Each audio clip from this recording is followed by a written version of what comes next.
Ambler was a one factory town. It was Keasbey and Mattison. The factory was about 4 football lengths long. We used to call it a shingle plant, but it was an asbestos plant making asbestos shingles. And they put row homes there. It was like a barracks kind of thing for the employees there. 3 football fields longer was the mountain. That was a mountain of waste asbestos. And we as kids, we would get cardboard boxes and we'd go 60, 70 feet up and slide down to the creek down below. When I played on it in West Ambler, I thought, in my memories was like, I remember sliding down the snow on the playground. But now doing all this, I felt I wasn't on the snow. I was actually on an asbestos pile, so that's like the difference. That, and we just didn't know. And my parents, I had an uncle that worked in the factories, but like my parents didn't. They worked out in Bluebell. So it's just one of those things. My grandfather worked there, and he died from mesothelioma. Direct. So for me, that kind of brings back memories of pain and suffering, because I see him go through a lot of pain and suffering.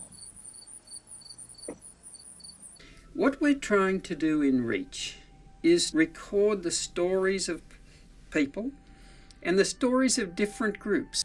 What we would say, in a sense, environmental justice communities.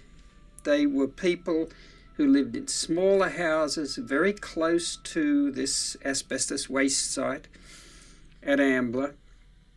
And they were the people historically who lived there who'd originally been brought in to work in the factories in Ambler that used a lot of asbestos.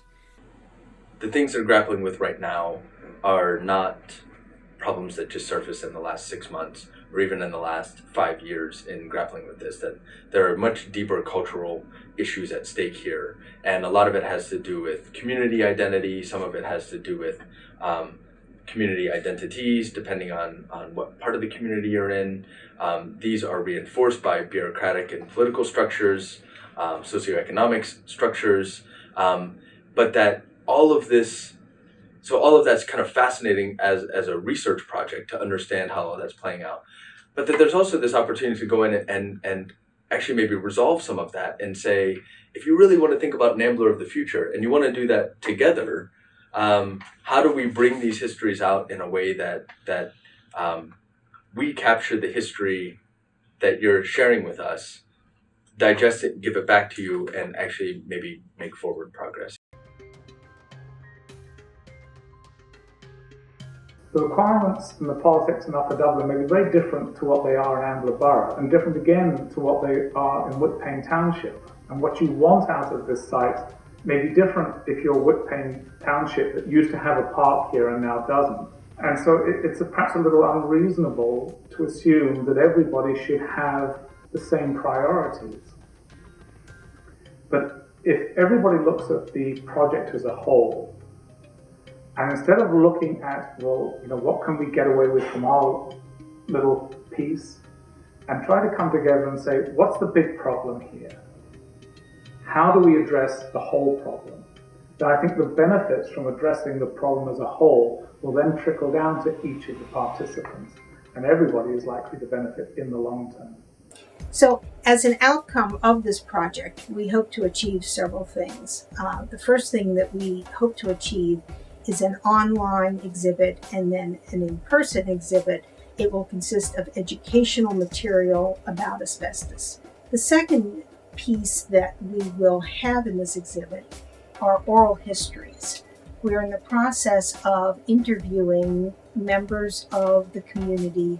We feel that it's really important to enable community members to tell this story, but also as a way to, in telling the story, be able to understand what has happened, begin to think about and start to plan for the future. The other thing that we will accomplish by the end of the grant is we're working with Act 2, which is a playhouse in the Ambler area, to put together an actual production that also tells the story about what is going on in the community.